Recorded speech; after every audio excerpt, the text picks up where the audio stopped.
Hello, Namaskar. This is Firstpost and you're watching Vantage with me, Palki Sharma.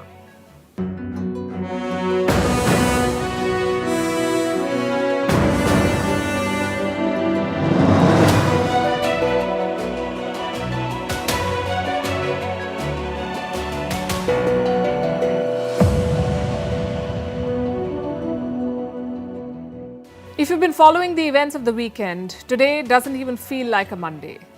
It feels like just another day in a long week of diplomatic events. The G7 summit has wrapped up. Lots of takeaways there, including Zelensky's meetings in Hiroshima. He met the Indian Prime Minister as well. Then Prime Minister Modi's visit to the Pacific Islands. Great photo ops, speeches, awards. Also the G20 meeting in Kashmir. Big win for India despite attempts to derail the event. We're talking about terror threats from Pakistan and Islamist politics. The meeting is taking place nonetheless. We'll tell you all about it. Also, China is staring at a $23 trillion debt bomb. Iraq is dumping the US dollar, asking people to use the dinar and threatening punishment to those who don't. Italy is dealing with a volcanic eruption and the worst floods in a century. And our world has a heart problem. It can be prevented, but it's growing worse by the year. We'll discuss the headlines first. Trouble mounts for the BBC in India. The Delhi High Court issues summons to the British broadcaster. This is in a defamation case over the BBC's documentary on Prime Minister Modi. Violence continues in the West Bank. Israeli forces killed 3 Palestinian fighters. They belong to the armed wing of the Palestinian President's Fatah Party. This comes barely a week after a fragile ceasefire came into force. Iran's president replaces his security chief after almost 10 years. Ali Shamkhani played a key role in Iran's truce with Saudi Arabia. President Ibrahim Raisi has appointed a Revolutionary Guards general as the new security chief. The Prime Minister of Greece has called for a fresh election. It comes after his party won Sunday's election but failed to secure a majority. The elections could be held as soon as the 25th of June. More trouble for Facebook's parent company Meta. The European Union has slapped a record fine of $1.3 billion, the third EU fine on Meta this year. This is for transferring European data to the US. Meta says it will appeal the decision. And Real Madrid's Vinicius Jr. calls Spain and the La Liga racist. The Brazilian forward says he was racially abused during a match in Valencia. The match had to be temporarily stopped after he said fans called him a monkey.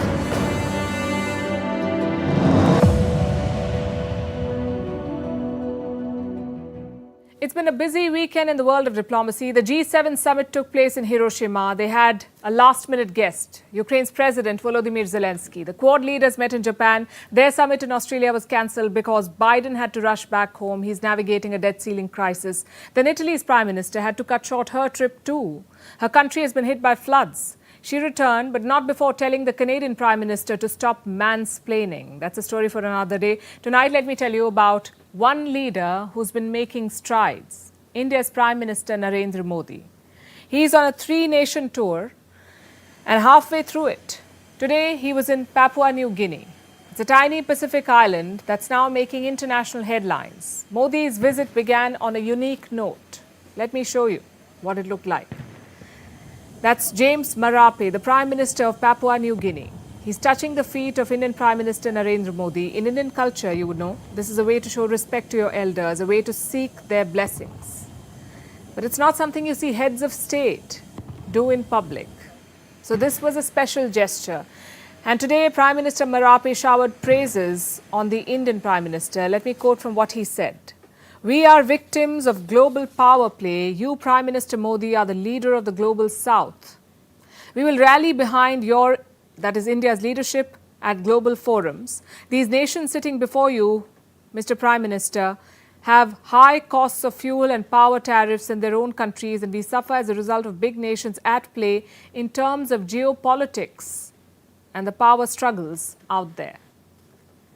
We are victims of global power play. We want you to be an advocate for us as you sit in those meetings and continue to fight for the rights of small emerging nations and emerging economies. It was a passionate appeal. Prime Minister Marape was speaking on behalf of this region, the Pacific. It has 14 island nations. Their leaders were all present in today's meeting with the Indian Prime Minister. They're participating in the Forum for India-Pacific Island Cooperation. Their first meeting happened in 2014, the second one in 2015, and then nothing for almost 8 years. Other priorities took over. You could call it policy neglect. What happened today was their third meeting. Why now? Because the world is changing and the world order is changing. The Pacific wants India's attention and support. As Prime Minister Marape put it, they're victims of global power play, of the Cold War between America and China. Both want to control the Pacific Islands. Both want greater access to these waters. They're expanding their military presence and pushing for more influence, and the Pacific nations are too small to push back. They are being forced to choose between the US and China, and they're hoping that India can come to their rescue as the anchor of stability. Hence the effort to woo Prime Minister Modi.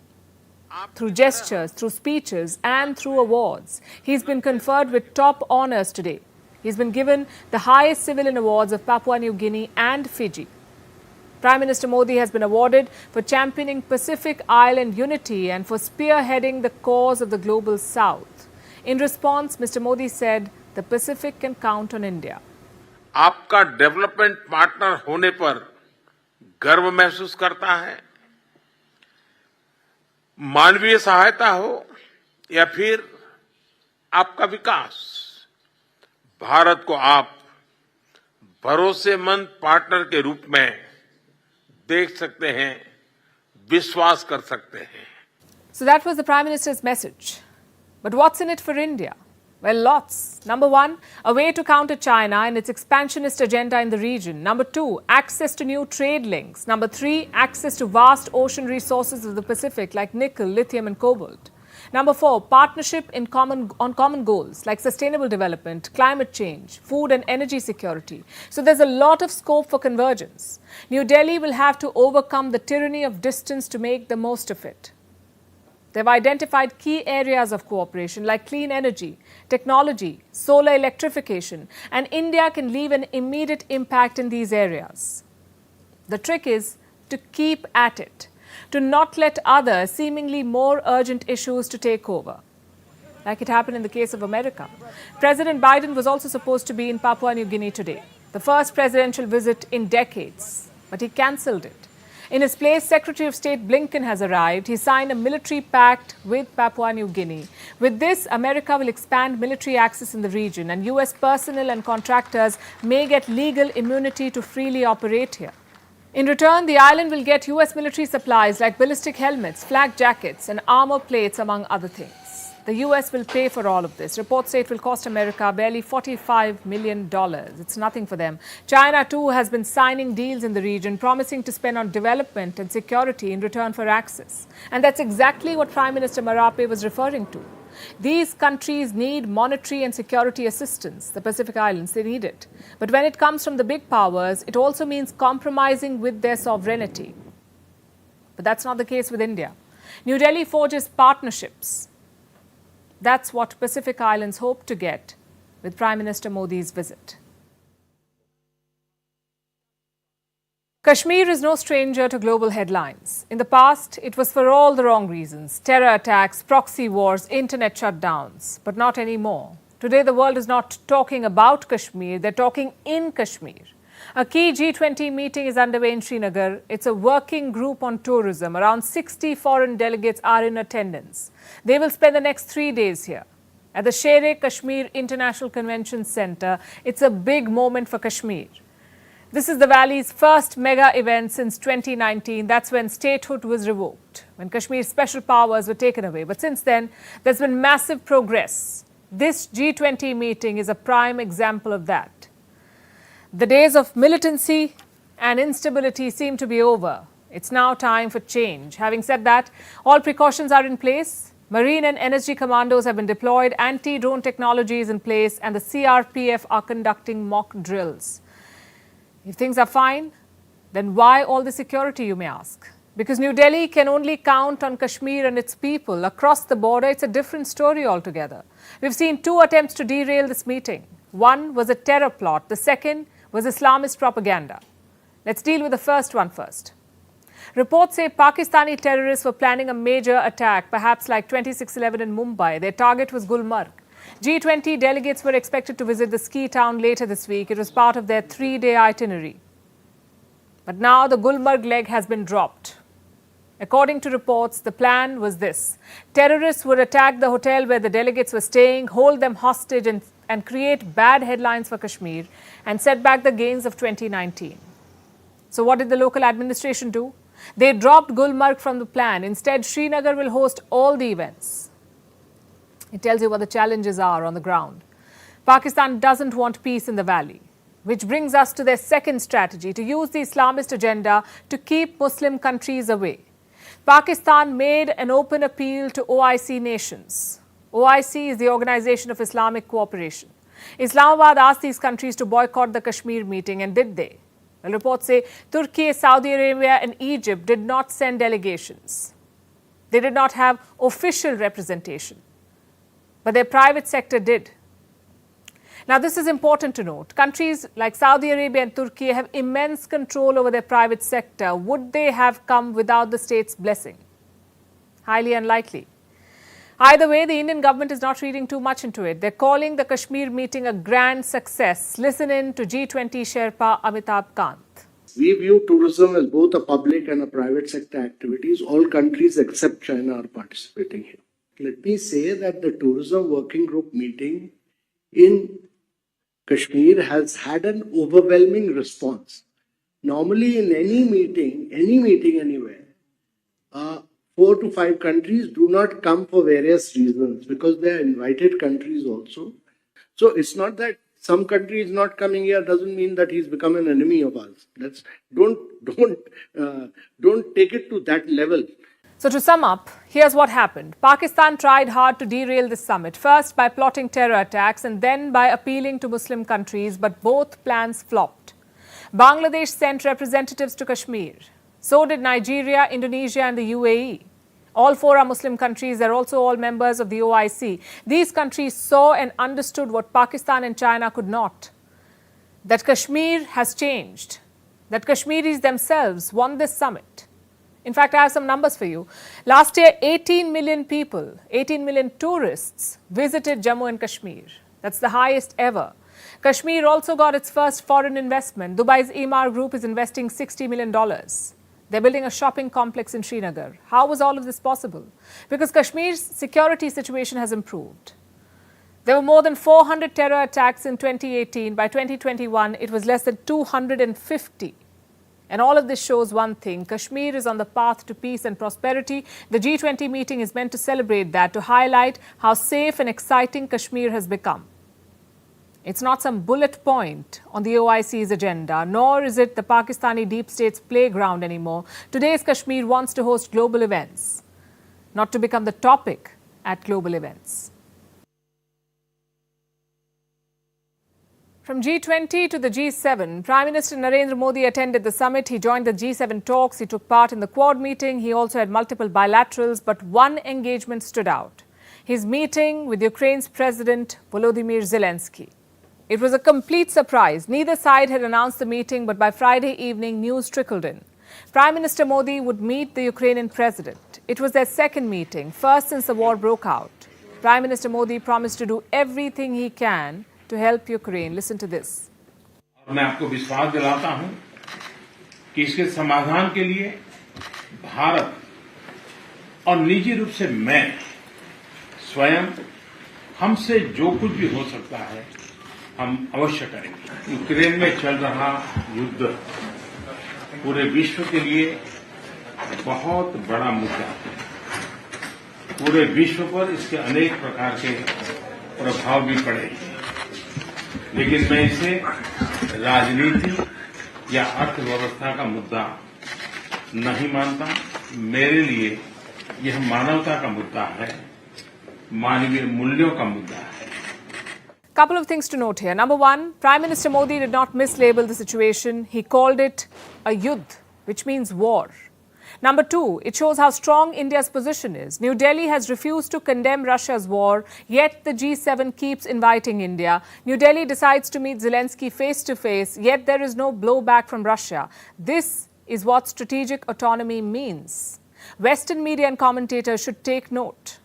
They keep clubbing India and China together, but in reality, the policies are very different. For China, this is an opportunity, a chance to undermine the West. That's not the case with India. New Delhi's neutrality is not about hurting or undermining anyone. It's about protecting its own interests. And those are two very different goals. While Zelensky dominated G7 proceedings, the leaders did get some work done. Three things stand out. Number one, the plan to combat economic coercion. It doesn't mention China, but every single provision is aimed at Beijing. The idea is to challenge China's economic might. How? By using alternate supply chains, by imposing multilateral export controls, and by partnering with emerging economies. The US already does this. But now Europe and Japan are also joining. They're creating a separate body to implement this plan. Number two, the nuclear declaration. Remember, this summit was being held in Hiroshima. So the theme of nuclear weapons was prominent. The G7 leaders agreed on reducing nukes. They also committed to the ultimate goal of eliminating all nuclear weapons. It sounds impossible, I know, but the idea is to also send a message to Putin that nuclear weapons is the red line. And finally, number three, more support for Ukraine. G7 leaders promised to fund Kiev's defense and reconstruction. They also hinted at more sanctions on Russia. Looking back, how will this summit be remembered? Most probably for Zelensky's visit. The symbolism of wartime leader visiting Hiroshima is huge. It was a big headline everywhere. Maybe that's why China is acting out, because nobody is really talking about them. Beijing has accused the G7 of smearing and attacking them. They even summoned the Japanese ambassador. The question is why? Well, what else was China expecting from the G7? Their joint statement calls out China on many fronts. The use of force in the South China Sea, the situation near Taiwan, and the human rights crackdown in Tibet and Xinjiang. It was explicit criticism. Let me, in fact, give you an example. There is no legal basis for China's expansive maritime claims in the South China Sea, and we oppose China's militarization activities in the region. UK's Prime Minister Rishi Sunak went one step ahead. He called China the biggest threat to the current global order. Listen to this.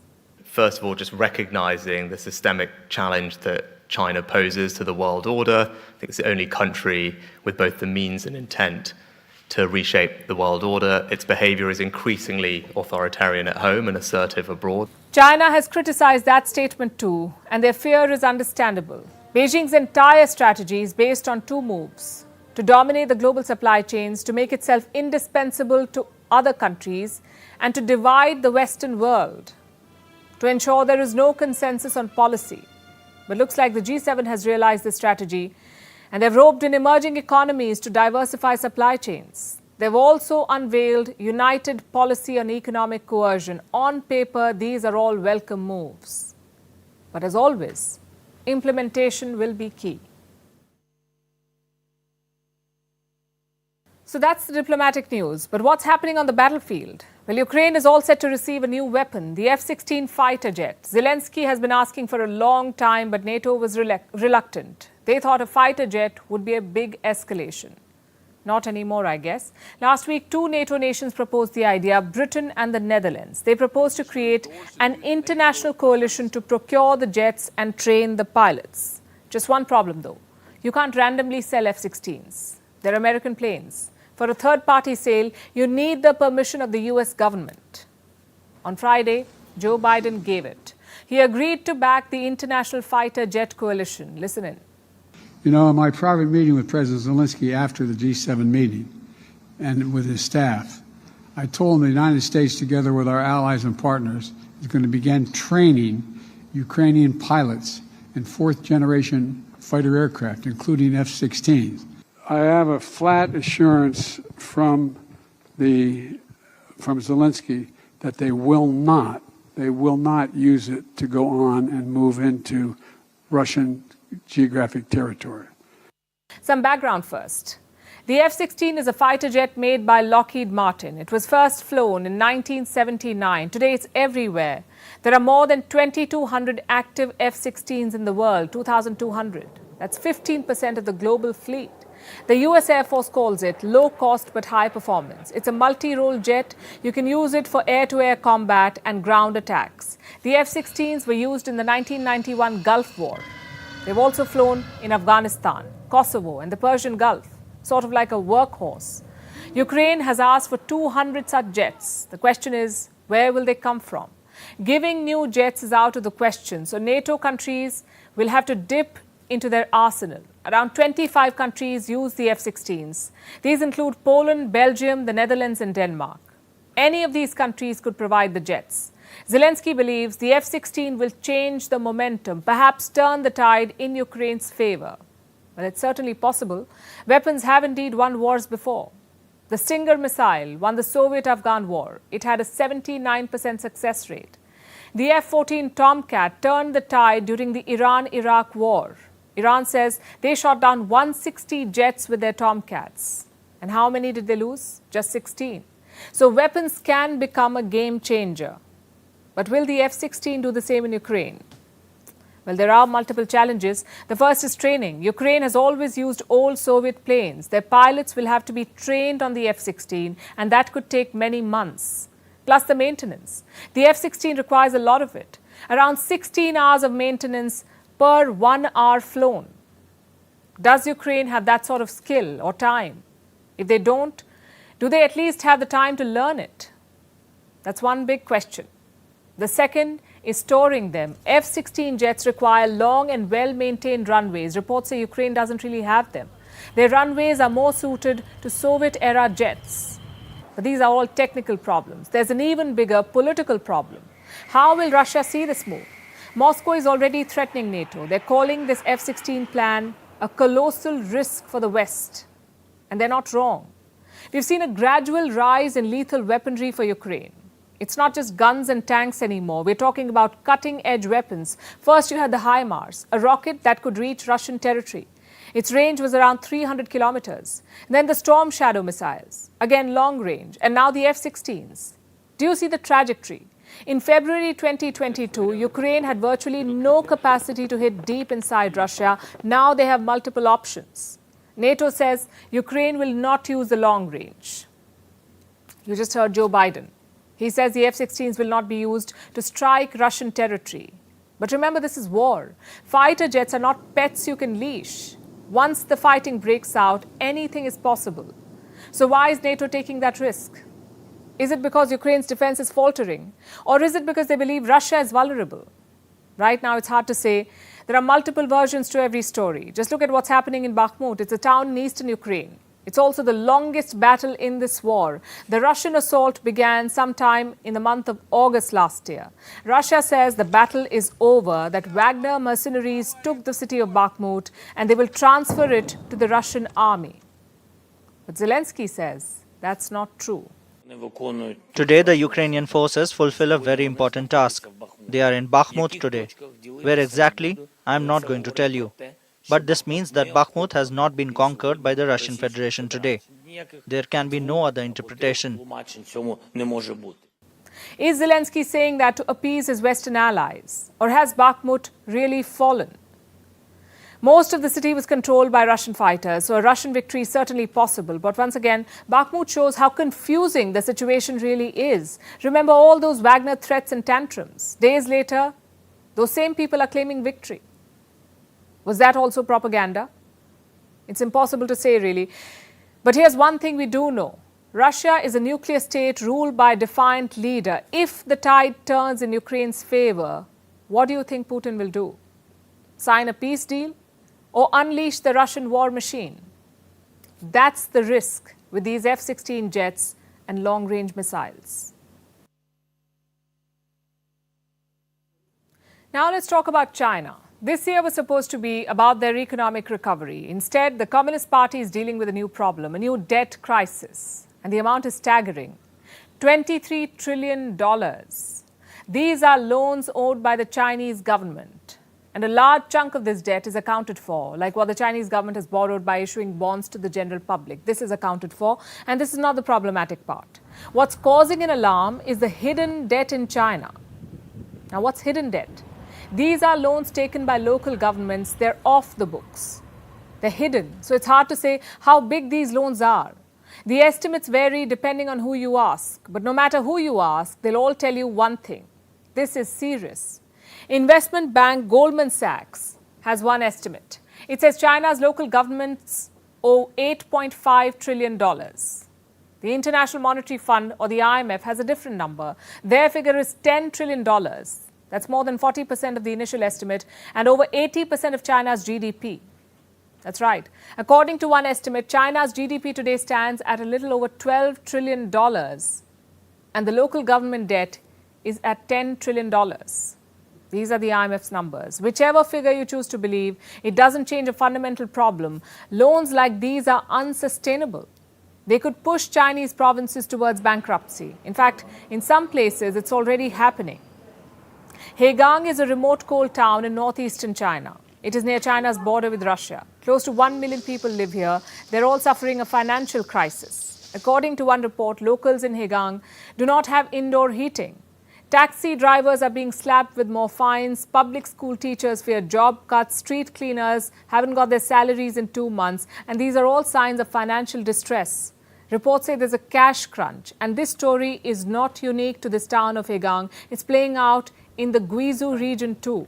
They're facing a debt crisis. Do you know how much money they owe?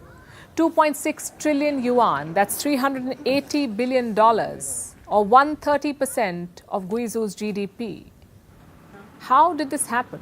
How did a province borrow so much money without any checks and balances? Like I said, it was done off the books. In China, you have something called LGFVs. That's local government financing vehicles, LGFVs. And what are these? These are basically private companies. These are companies created by local officials just to borrow money. This is a way to bypass the official channels. And it serves two purposes. One, the debt doesn't show up on the official balance sheets. And two, there is no limit on how much money you can borrow. So these local governments keep raising more cash. And now that debt pile is crushing them.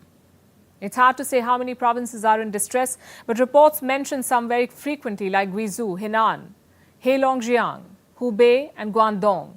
All these provinces are in debt distress. Either their provincial governments have loans to pay, or specific cities there are under strain. Either way, it's bad news for Xi Jinping. Bankrupt provinces is the last thing the Chinese president needs. Earlier this year, he asked officials to rein in debt. In fact, let me quote from a speech that was published in a Chinese journal. This is what he said. It's necessary to consolidate the responsibility of provincial level governments to prevent and resolve hidden debts, increase efforts to dispose of outstanding hidden debts, optimize the maturity structure of debts, reduce the interest burden, steadily promote the unified supervision of local government hidden debt and on-the-books debt, and resolutely curb the increase of hidden debt. These are Xi Jinping's words. He wants to double income levels in China by 2035, but these hidden debts will come in the way. Any debt distress poses a risk for Xi Jinping because it will impact the middle class. It could widen the gap between the rich and the poor, and that in turn would threaten social stability and pose a challenge to the rule of the Communist Party. Can China control this crisis before it blows in its face? Well, knowing them, they'll first try to control the narrative and scrub off such reports. Meanwhile, the chip war is intensifying. It's the US versus China. Today, China fired a salvo, its first major strike really. China has banned an American company, a memory chip giant called Micron Technology. On what grounds? China says it poses a national security risk, so it has banned the chips from key infrastructure projects. And what is America's response? It says China's actions and accusations have no basis in fact, but observers see it for what it is. It's a tit-for-tat move from Beijing. Remember, Washington has been trying to curtail China's computer chip industry for a while now. The campaign is being led by US President Joe Biden. He's been urging allies to counter China's chip dominance, and now China has fired back. What does it mean for the company, for the chip industry, and for the world? Our next report explains. The US-China chip war. It's one of the battlefields where the world's two biggest economies are trading blows. The fight is over advanced computer chips and the ability to make and use them. Over the past year, Washington has been on the attack. It blocked China's access to chip-making equipment and urged allies like Japan and South Korea to restrict chip sales. Overall, the US has been tightening the screws. But yesterday, China struck back. It announced a ban on US giant Micron technology. Micron's products cannot be used for key infrastructure in China. And what constitutes key infrastructure? Whatever Beijing wants. China has loose definitions which help it exploit situations like this. But observers say that Micron chips will be banned in sectors ranging from telecoms to transport and finance. How is China justifying this ban? By saying that Micron failed its network security review and that Micron's products are a threat to China's national security. I want to stress that the relevant review is to prevent cybersecurity issues of the product from endangering the security of key national information infrastructure. It is a necessary measure to protect national security. The review was conducted by the Cyberspace Administration of China, or CAC. It says it has come to the conclusion that Micron products should be banned. On what grounds? Which products? The CAC hasn't given any details yet.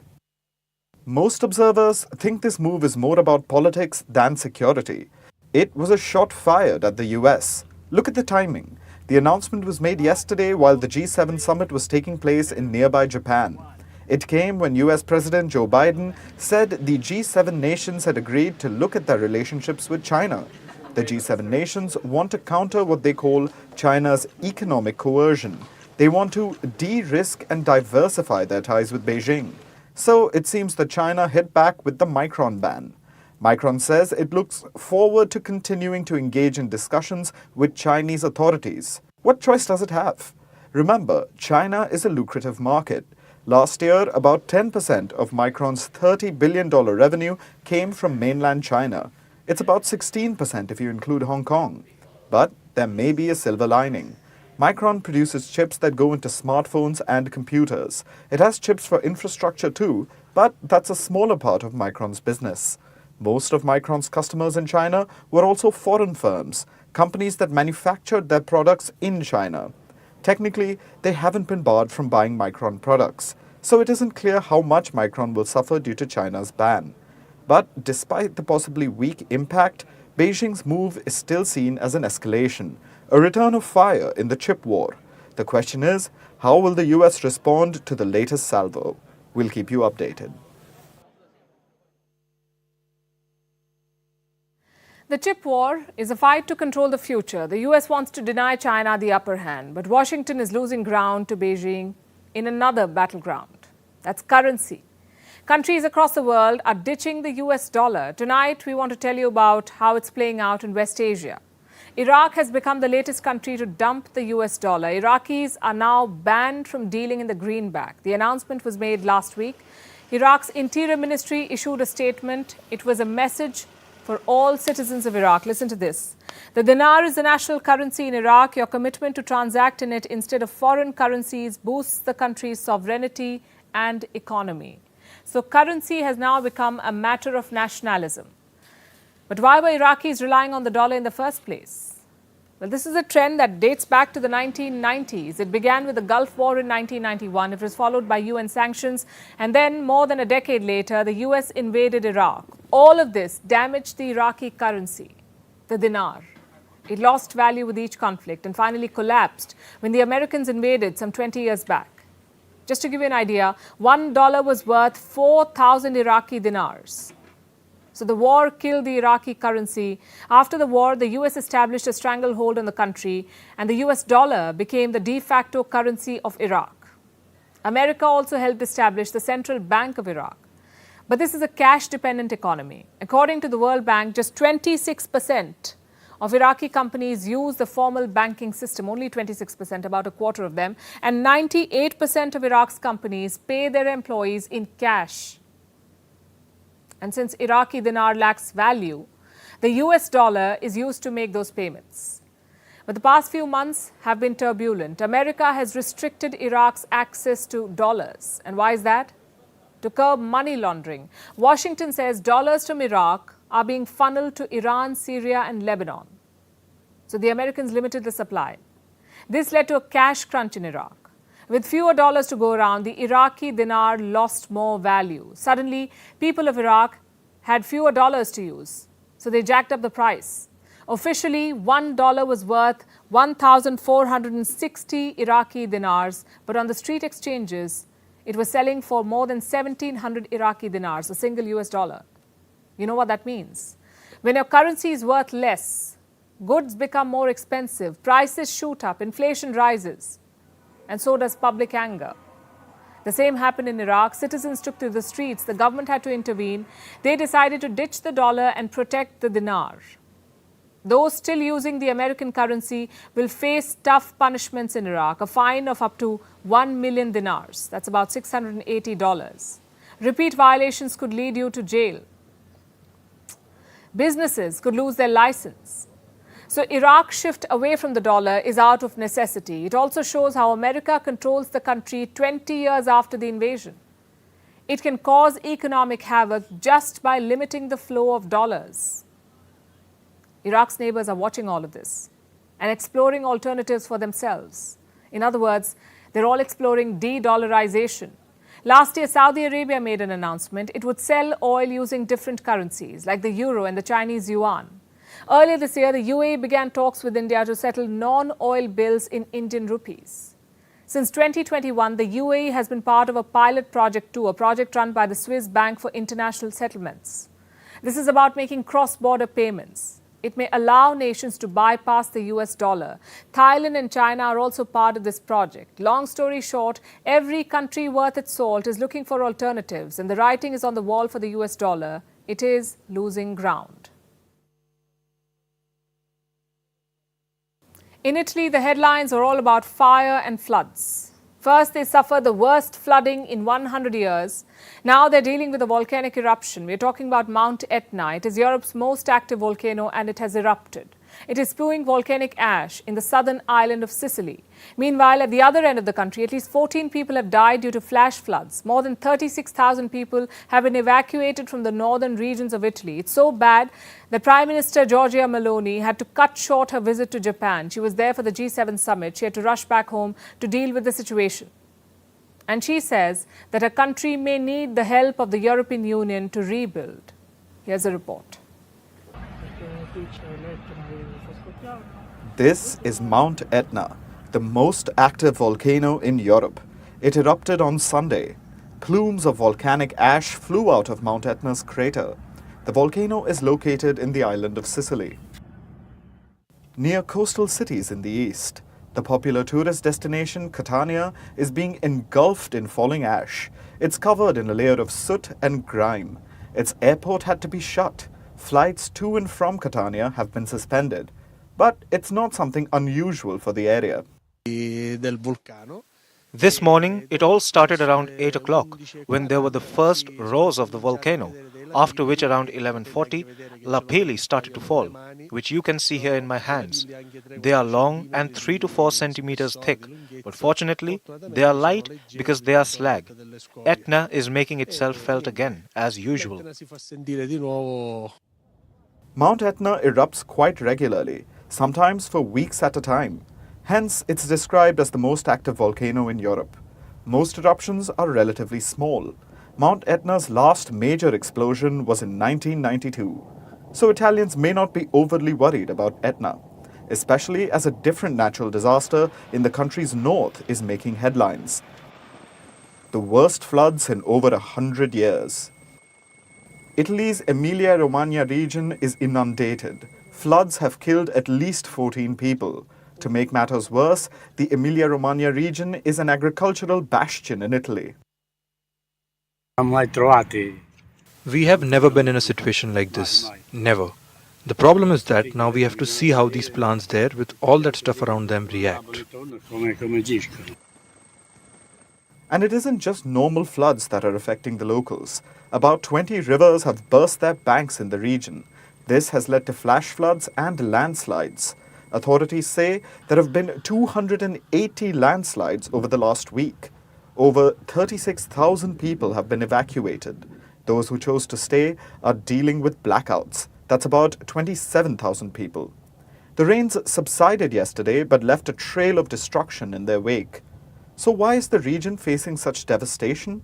A lot has to do with climate change. Northern Italy is receiving torrential rains after months of drought. That isn't a good thing. When the land gets parched due to drought, it loses its ability to absorb water. That means that when rains do arrive, the water can't seep into the soil. Instead, it gathers on the surface and leads to flooding, which is exactly what's happening in northern Italy. The situation is so serious that Prime Minister Giorgia Meloni had to rush back to take stock of the situation. She was in Japan to attend the G7 meeting. She wrapped things up fast and then went to northern Italy. I want to stress that the relevant review is to prevent cybersecurity issues of the product from endangering the security of key national information infrastructure. It is a necessary measure to protect national security. Italy's Council of Ministers is meeting tomorrow to figure out how to deal with the situation. So far, they don't know the extent of the damage or how much the recovery will cost. But the government says it will find the funds. It may even dip into the European Union's Solidarity Fund for Natural Disasters. But recovery is just addressing the symptoms. To really tackle the problem, the world needs to work harder to tackle climate change. If not, then devastation like this will become a regular affair. Finally, here's something to wrap your Monday with. Not very cheerful, I'm afraid, but definitely worth your time and attention. I'll begin with a question. What is the leading cause of death in our world? Not guns or tanks, not wars or famines. It's heart disease. It killed over 20 million people in 2021. And this is the global data. If you look country-wise, some are worse off than the others. Like Russia. Here, heart disease accounted for 46% of the deaths. In India, the figure was 28%. In the US, 20%. But overall, every country has ailing hearts. And their numbers are going up. We're talking about a 60% jump in the last 3 decades. If that sounds bad, wait for what's coming next. 80% of all cases of cardiovascular disease are preventable. So why aren't we doing something about it? Our next report tells you. This is the human heart. It is our most important muscle, also the strongest one. It is only the size of our fist, but it pumps about 5 liters of blood through our system every minute. That's over 7,000 liters per day. Quite the workload, right? That's why the heart takes a beating over its lifetime. And if we don't treat it right, or if it suffers from a pre-existing problem, it can grow even weaker. Over time, the heart's functions become compromised, and this is known as cardiovascular disease. It is the leading cause of deaths in the world. In 2021, more than 20 million people worldwide died due to heart disease. In 1990, the number was a little over 12 million. That's an increase of 60% globally within a span of about 3 decades.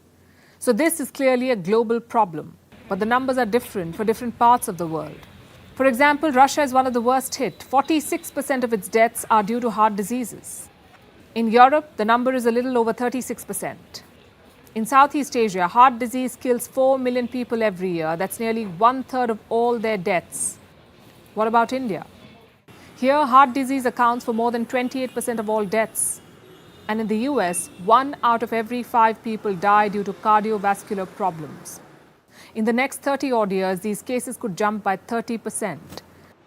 And the increase in deaths by heart problems is a growing fear globally. The question is why? Cardiovascular diseases are more common among adults than in younger people. And the world is aging. By 2050, 1 in 6 people in the world will be over 65 years of age. That's nearly double the number of aged people today. So heart diseases have more people to prey on. Also think about the conditions behind the risk of heart disease, like high blood pressure, diabetes, obesity. All of these are on the rise. Worldwide, obesity has nearly tripled since 1975 and diabetes has quadrupled.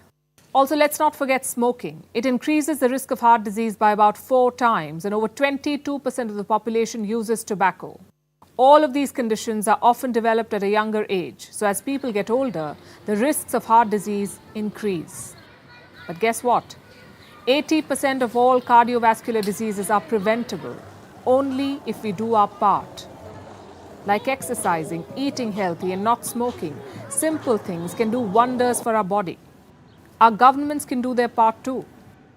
The World Health Organization says they should spend at least 5% of their GDP to bring down the cardiovascular death rates.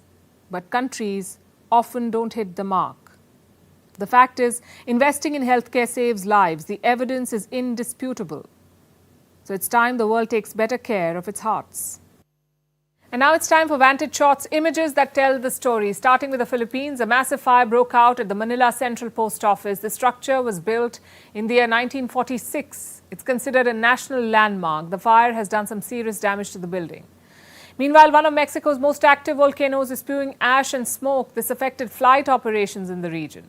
And a SpaceX rocket ship is heading to the International Space Station. The team going to space includes a female astronaut from Saudi Arabia. She's the first Arab woman astronaut to go to the ISS.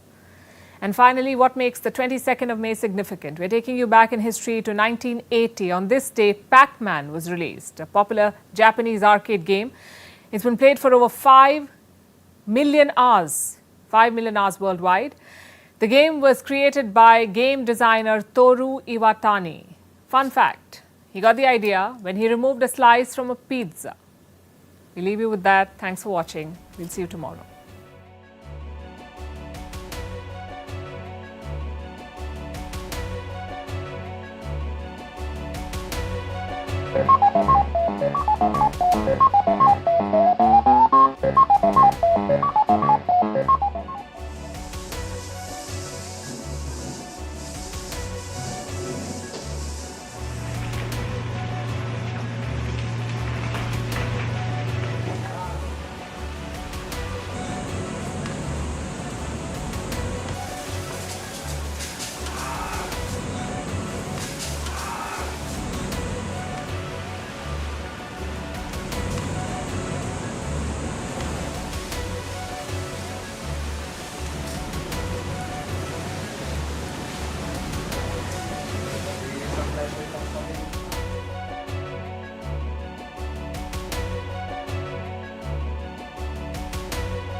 Engines full power. And liftoff, Falcon 9. Go Together we expand what is possible in low Earth orbit. Ad Astra and Godspeed AX2. Stage 1 throttle down. Power telemetry nominal. 3 big sequences and a view. Confirmed. Copy 2 Alpha. The first stage is into the boost back burn, working its way back. To help steer the booster down. Landing leg deploy. This is the first time that we have performed a land landing on a crew mission. Thank you so much for all your support getting us here.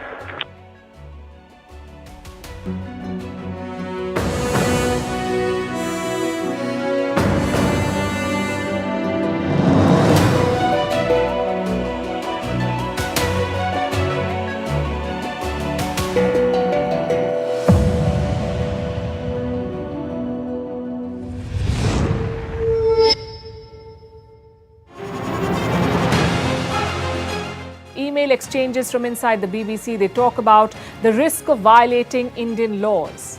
It's easier to rake up the freedom of speech debate, but does it give anyone a free pass to knowingly violate the law? America supports India because it needs India's support in return. And India is working with the US because it suits India's interests. This is how geopolitics works. Last night, he diffused a crisis with his defense minister. But today, Netanyahu was confronted with a new problem. His cabinet seems to have rebelled against him. The UK is looking at the Indian subcontinent to fill its coffers. That India seems to be negotiating from a position of power, like a partner and not a former colony.